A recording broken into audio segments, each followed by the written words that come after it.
Hello everyone, this is Corinne from Spirea Herbs. Monkey Man and I are out in the field behind our property today, and we're out here to harvest. What are we here to harvest, buddy? Yellow sweet clover. Yellow sweet clover, that's right. And so I thought I would take a short video to show you how to identify the plant, how to harvest it properly. But before we do that, we're going to talk a little bit about ethical wild harvesting practices.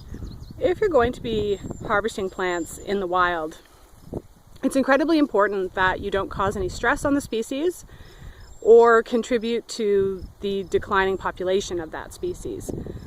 So the rule of thumb is to never take more than 10% of a population of a plant.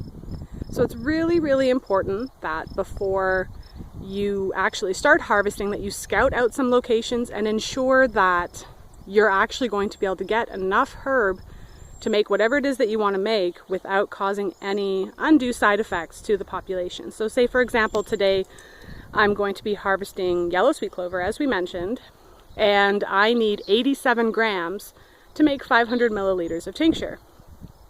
So I need to walk around beforehand to see whether or not I'm going to be able to get that 87 grams without causing any harm to the environment. And that means that there actually has to be 870 grams out here, since I'm only taking 10%.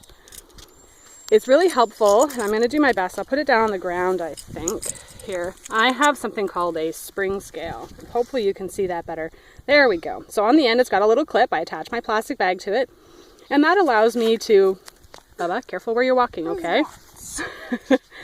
He's very curious. That's called a spring scale.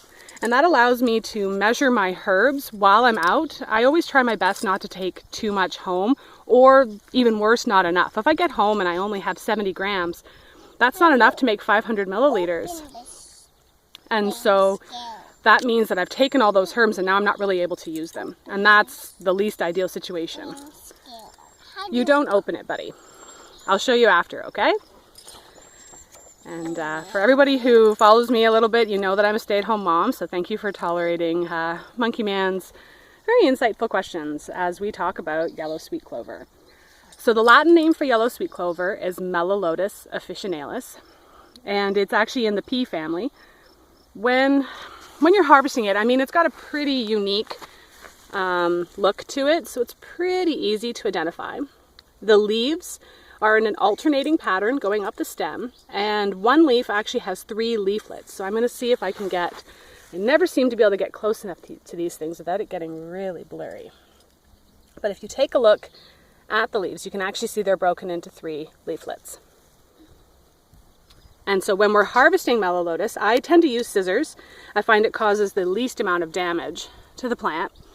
You want to take the top 30 to 40%. Once you start getting any lower than that, you're really losing out on chemical constituents. And if you're using this to make medicine, you want it to be as effective as possible. So we want to take the top 30 to 40% of the plant. So that's stem, leaves, and flowers.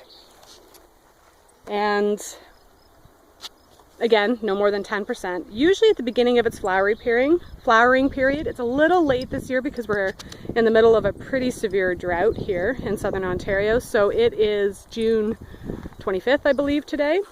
And so usually mid to late June is when it flowers in Ontario. It's a fantastic detoxifying herb. It really supports what my teacher called the liquid systems of the body. So that would be the lymphatic system and the diuretic, or its diuretic properties, or the urinary system. So it's really great for things like chronic inflammation of the joints and chronic inflammatory conditions of the skin, such as acne, eczema, psoriasis. Also, because it's a great lymphatic herb, it's going to be good for any kind of lymphatic condition. Let's see if I can get a nice close-up. There we are. Also a cardiac and an antithrombotic, so fantastic for any cardiovascular formulas that you would want to add it to. Gentle bud. And really great for the nervous system as well. It's a relaxant, it's a tranquilizer, so fantastic for a little nervine formula for someone who's under stress.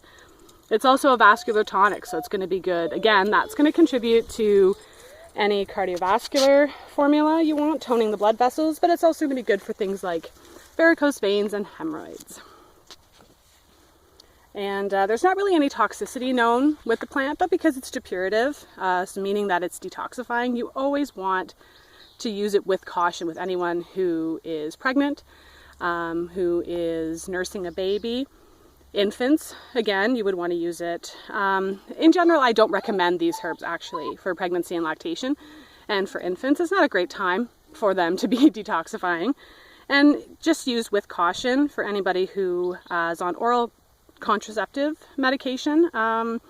Yellow sweet clover contains isoflavones, so that means it's got some mild estrogenic properties to it, and that's always something to be cognizant of. And because it helps, the rule of thumb is if a plant helps a system, so say for example the cardiovascular system in this case, you don't want to use it in combination with cardiovascular medications unless you're under the care of a qualified herbalist.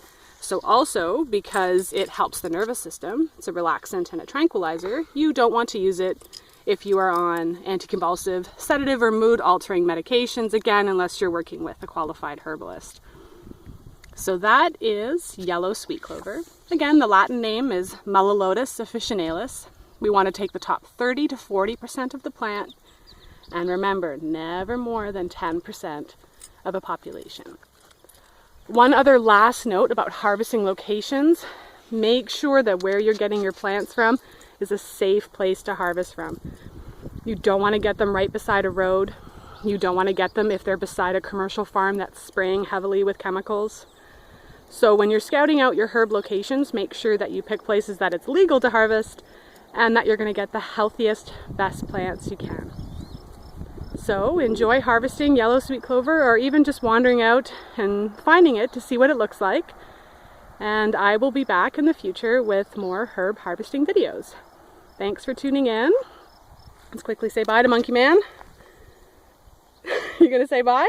Bye. Bye. Thank you so much for watching, and have an awesome day.